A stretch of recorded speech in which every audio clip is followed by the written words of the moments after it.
पंचतंत्र की कहानियों में से एक प्रसिद्ध कहानी है भेड़िए और बकरी के बच्चे की कहानी। ये कहानी कुछ इस प्रकार है। एक बार की बात है, एक जंगल के पास एक नदी बहती थी। उस नदी के पास एक ऊंचे पेड़ पर एक बकरी अपने बच्चों के साथ रहती थी। बकरी जब भी घास चरने जाती तो अपने बच्चों को पेड़ के पास ही छोड़ जाती और उन्हें सावधान करती कि किसी अजनबी से बात न करें। एक दिन जब बकरी घास चरने गई हुई थी, एक भूखा भेड़िया उस पेड़ के पास आ गया। उसने बकरी के बच्चों को देखा और उसके मुंह में पानी आ गया। उसने सोचा कि आज उसे एक अच्छा भोजन मिलेगा। वह पेड़ के नीचे आकर बकरी के बच्चों को आवाज देने लगा, भेड़िया, बकरी के बच्चों, दरवाजा खोलो, मैं तुम्हारी मां हूं, घास चरकर आ गई हूं। बकरी के बच्चों ने भेड़िए की आवाज पहचान ली और समझ गए कि वह उनकी मां नहीं है। उन्होंने जवाब दिया, बकरी के बच्चे, तुम हमारी मां नहीं हो।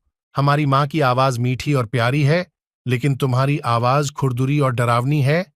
हम दरवाजा नहीं खोलेंगे। भेड़िया यह सुनकर बहुत क्रोधित हुआ और सोचने लगा कि कैसे इन बच्चों को बाहर निकाले। अचानक उसे एक योजना सूझी। वह पास के एक बाजार में गया और अपनी आवाज को मीठा बनाने के लिए शहद खरीद लाया। उसने शहद खाया और वापस पेड़ के पास आकर फिर से आवाज दी, भेड़िया, बकरी के बच्चों, दरवाजा खोलो, मैं तुम्हारी मां हूं, घास चरकर आ गई हूं। इस बार भेड़िए की आवाज मीठी लग रही थी। बच्चे थोड़े संदेह में थे, लेकिन फिर भी उन्होंने दरवाजा खोलने का फैसला किया।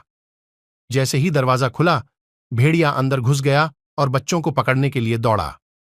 लेकिन ठीक उसी समय मां बकरी वापस आ गई और उसने देखा कि भेड़िया उसके बच्चों पर हमला करने वाला है। वह तेजी से दौड़कर भेड़िए के पास पहुंची और अपने नुकीले सींगों से उसे मार भगाया। भेड़िया डर कर भाग गया और फिर कभी वापस नहीं आया। बकरी ने अपने बच्चों को गले लगाया और उन्हें समझाया कि कभी भी किसी अजनबी पर भरोसा नहीं करना चाहिए, चाहे उसकी आवाज कैसी भी हो। इस तरह बकरी ने अपने बच्चों को भेड़िए से बचाया और सब सुरक्षित रहे। इस कहानी से हमें यह शिक्षा मिलती है कि सतर्कता और समझदारी से काम लेना बहुत जरूरी है। किसी भी अजनबी पर तुरंत भरोसा नहीं करना चाहिए, खासकर जब मामला सुरक्षा का हो।